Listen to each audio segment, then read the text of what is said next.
Este es el resumen del periodo histórico que va desde 1976 a 1983. Este periodo inicia el 24 de marzo de 1976 cuando se da el quinto golpe de Estado en Argentina. Este quinto y último golpe de Estado que se dio en Argentina fue llevado adelante por la Junta Militar, que estaba principalmente integrada por Videla, Masera y Agosti. Cada uno representaba una parte de las Fuerzas Armadas. El objetivo de la Junta Militar era recuperar el monopolio de la fuerza sacando el problema de raíz. O sea, ellos entraron como diciendo, nosotros venimos a combatir a los guerrilleros para que se acabe el problema. Y bajo esta excusa de que ellos lo que buscaban era combatir a las guerrillas, instauraron una represión sistemática que llevaron adelante con mucha crueldad en muchísimos centros clandestinos a lo largo de todo el país. Su represión estaba conformada por 4 pasos: secuestro, tortura, detención y ejecución. Y aunque la Junta estableció la pena de muerte en Argentina, nunca la usó porque todas las muertes eran clandestinas. De hecho, hay una entrevista muy horrible en la que Videla dice que no hay cuerpos, o sea, no hay pruebas, no hay muertos, están desaparecidos. Todo este accionar tan cruel que tuvieron hizo que la sociedad viva con terror.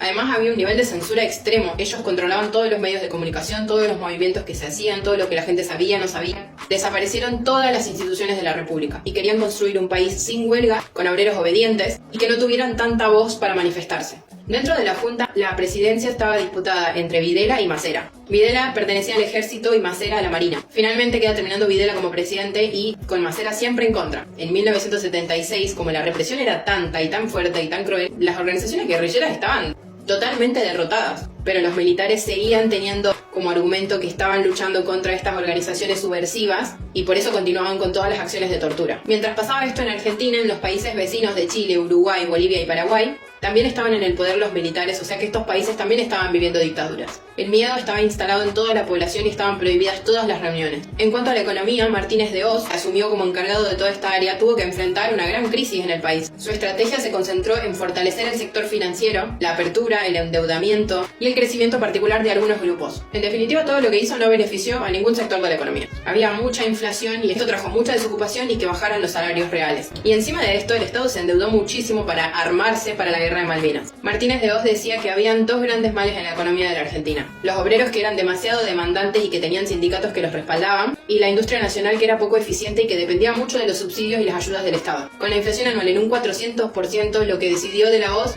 congelar los salarios, suspender paritarias y eliminar el control de precios. Comienza a tomar deuda y baja la emisión. En definitiva, la gente la estaba pasando muy mal económicamente. Volviendo a todas las torturas clandestinas, aunque la gente tenía terror, comenzó a buscar a sus familiares. Es muy triste cómo el libro relata que los secuestrados tenían que ser sí o sí eliminados, y que como no podían ocultar los cuerpos, lo que hacían era sedar a las personas y tirarlas desde un avión al Río de la Plata. Muchas madres buscaban a sus hijos, muchas abuelas de mujeres que habían sido secuestradas mientras gestaban, buscaban a sus nietos, y en abril de 1977 se juntan en la Plaza de Mayo madres y abuelas que buscaban a sus familiares. Y como las reuniones estaban prohibidas, lo que hacían era caminar alrededor de la plaza porque no podían estar quietas estableciendo una reunión. En cierta forma se iba viendo que las políticas de orden que instauraron las Fuerzas Armadas fracasaron. En este contexto, el presidente Carter de los Estados Unidos comienza a presionar a Videla para que haga cumplir los derechos humanos. Videla en el poder se veía cada vez más debilitado. Masera esperaba que Videla caiga para tomar el poder. Masera fue de las personas más crueles que dirigió los centros clandestinos, que daba indicaciones de cómo había que torturar a la gente. Su maldad era tanta que llegó a infiltrar a un militar llamado Gustavo Niño en las Madres de Plaza de Mayo. Hizo que se presentara como el hermano de un desaparecido para que consiguiera información. En 1977 vino a la Argentina Vance, que era el secretario de Estados Unidos, y las Madres de Plaza de Mayo le entregaron una lista con un montón de nombres de los desaparecidos. Ellas se organizan, juntan el dinero necesario para pagar una página entera en el diario La Nación, donde querían publicar la lista el 10 de diciembre. 2 días antes, con la información que había dado este infiltrado, secuestraron a muchas de las Madres de Plaza de Mayo y las llevaron a uno de los peores centros de tortura clandestinos, que se llamaba la ESMA. Paralelo a esto, como si no pasara nada, en 1978 fue el Mundial. Construyeron estadios y hoteles para los que iban a venir, y la gente comenzó a salir de a poco a las calles. En 1978, Martínez de Hoz instaura en lo económico un nuevo plan llamado La Tablita, que fijaba la cotización del dólar mediante una serie de devoluciones programadas. Por esto se redujeron mucho los aranceles de lo importado y se abrió el ingreso de capital extranjero sin restricciones. Se dice que este fue un breve momento de plata dulce en el cual el precio del dólar facilitó que mucha gente de clase media pudiera comprar muchas cosas importadas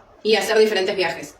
En 1979, Videla accede a recibir en la Argentina la Comisión Interamericana de Derechos Humanos de la OEA, que era la Organización de Estados Americanos. Ellos visitaron cárceles y escucharon a los ciudadanos, y juntaron 5.000 denuncias de desaparecidos. Y frente a esto, lo que hace el gobierno es repartir calcomanías, stickers, que decían: los argentinos somos derechos y humanos.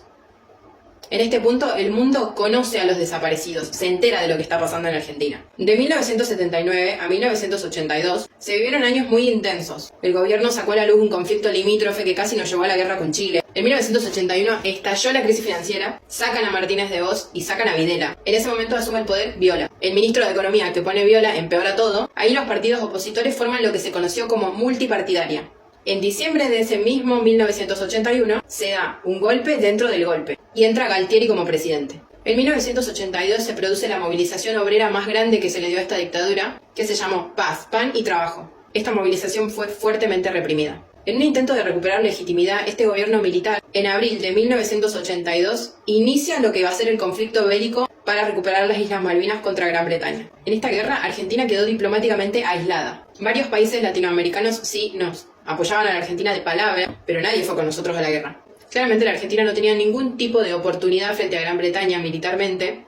En la guerra de Malvinas murieron 649 soldados y en los años posteriores muchísimos más se quitaron la vida por los traumas que habían vivido ahí. En julio de 1982 sacan del poder a Galtieri y asume Vignone. En este tiempo la gente en las calles cambia rotundamente su postura frente al gobierno. Y en los últimos días de ese año se establece que se iba a llamar elecciones en octubre de 1983. Antes de que se dieran estas elecciones, Vignone decretó la destrucción de todos los archivos de los desaparecidos. Y pocos días antes de las elecciones se dictó una amnistía a todos los miembros de las Fuerzas Armadas que habían participado en la represión. Una amnistía significa que se olvidan los delitos que estas personas cometieron y que quedan eximidos de sus responsabilidades. Las elecciones que se dieron en octubre de 1983 las ganó Raúl Alfonsín, representando a la Unión Cívica Radical. En el siguiente video va a estar el resumen del periodo histórico de 1983 a 1989.